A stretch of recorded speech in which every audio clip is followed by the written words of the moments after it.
Mr. Heffron here, and here's a video on different circular forces. So we got centripetal, centrifugal, and Coriolis. In fact, this is an example of Coriolis force right here. Okay, centripetal force, centripetal force. So this is the force where there's an instantaneous net unbalanced force caused by one or more forces acting towards the center of a circular path. So for example, when a car is on a flat road, the lateral friction on the tires keeps the car in its path. When an astronaut's in orbit, the force of gravity keeps the astronaut in its circular path. In NASCAR or on a banked road, the normal force, the force of gravity, and the force of friction are all involved in centripetal motion. And when you do a loop-to-loop as a pilot, you got gravity and the normal force involved in your loop-to-loop. So here's an example of centripetal motion. Let's say an astronaut climbed up into space using a giant space ladder that was 2 Earth radii tall. So now the Earth's radius is 6,380 kilometers. So if the ladder is 2 Earth radii tall, then the altitude would be 12,760 kilometers. But altogether, the astronaut will be 3 Earth radii away from the center of the Earth. So when we use the formula over here, we're going to be 3 times the radius of the Earth. So the centripetal force, if the astronaut is in orbit at this point in time, is going to be the force of gravity, universal gravity, keeping them in orbit. And that's going to provide the mass times the centripetal acceleration. And so the masses cancel out because, we've got a little m on both sides of the equation. So if we don't know the mass of the astronaut, it didn't really matter. We did have it, but it doesn't matter if we did. And so the centripetal acceleration in this case is going to be big G times the mass of the Earth divided by the 3 Earth radii squared. And so the acceleration of the astronaut will be 1.09 meters per second squared towards the center of the Earth. Now here's a centrifugal force. In this case, the fictitious force experienced by objects in an accelerated reference frame. So for example, a driver or a passenger in the car. So there's going to be a door force. This is a real force. The door pushing on the driver while the car is making the turn. But the driver will experience the sensation of being flung out of the car. So in that case, the fictitious force is the ghostly force pushing you out of the car, and then the door saves you, pushing you back in. But in truth, it's the person's inertia wanting them to travel forward, and the door keeps turning into the way, getting in the way, and pushing them into a circular path.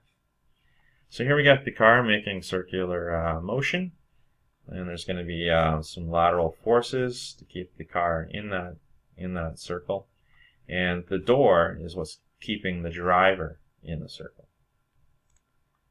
So here's another example. If you build a big space station or spaceship and you want to provide artificial gravity, one way to do that is to use the wall force on the astronauts. So the astronauts would just stand on the wall, the outer wall like this, facing inwards, with the head facing the center of the station or spaceship. And the station would turn around in circles. So, in the fictitious force in this case is going to be provided by rotating or spinning your spaceship, just like the centrifuges or amusement park rides. So you want to provide 1 G of force for the astronaut. So if it takes 1 minute to go all the way around, what would the radius of this space station be? So our centripetal force is going to be equal to 1 G of force, or 1 mg. So that's the force of gravity you normally feel. And we're going to use the centripetal acceleration formula, where it's 4 pi squared r over t squared, where t is the period. If we rearrange this, we get the radius will be 9.8, which is how much centripetal acceleration we want to simulate gravity. The period, 1 minute, is 60 seconds squared, divided by 4 pi squared. You need a radius of 894 meters if you have a 1 minute period. That's a pretty big ship. So making artificial gravity in space, that's not easy. That's pretty expensive. Okay, so some other examples. Here's an aeronautical centrifuge where astronauts train. So just about everybody passes out at 10 Gs. So astronauts have to learn to feel what it's like to pass out. So here they have a centrifuge which has a radius of 5 meters. We want to simulate 10 Gs. How quickly is this turning or making revolutions or going around? So that's going to be 10 Gs force, 10 mg. Mass times the centripetal acceleration formula, 4 pi squared r f squared. And when we arrange this for f, we're going to find the frequency is 0.705 hertz. So almost once a second it's going around. It's going pretty fast. It's doing 70.5% of a turn in a second. That's pretty fast. All right, the Coriolis Force. So if you take a look over here at the diagram, you'll see what happens. If you have something moving at a constant speed in a rotating reference frame, it travels in a straight line, but to the observers in the rotated reference frame, it looks like it's curving. So for example, if a plane was traveling in a straight line, the people on the Earth might see the plane curve around like this. So here's a link to Wikipedia if you want to see where I got the definition. So in physics, the Coriolis force is an inertial or fictitious force that acts on objects that are in motion within a frame of reference that rotates with respect to an inertial reference frame. So in the reference frame, it has to have clockwise rotation or anti-clockwise or counterclockwise rotation. The deflection of the object is due to the Coriolis force, which is called the Coriolis effect. Alright, so the Coriolis force is evident in climate and weather patterns. As air masses move forward, the Earth rotates or spins below them, which causes a curved path. However, it does not affect toilet bowl or sink drain flow, contrary to popular belief.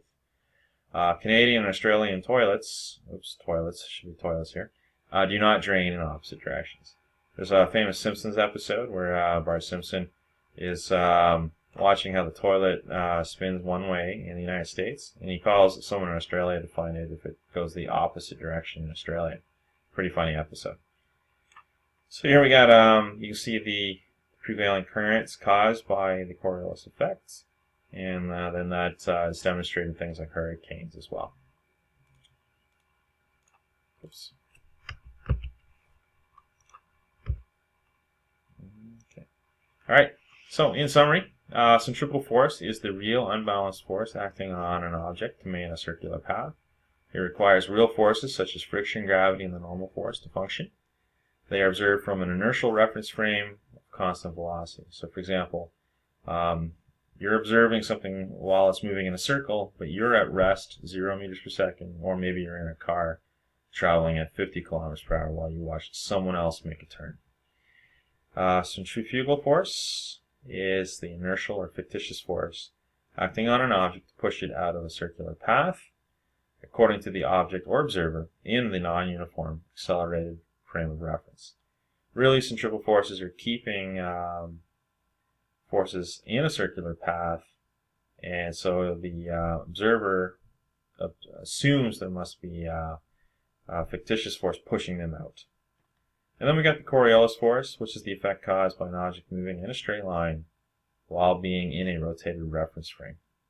This causes the curved pathways such as seen in hurricanes and weather patterns, and it actually does have some actual use in things like long-range artillery and sniper calculations.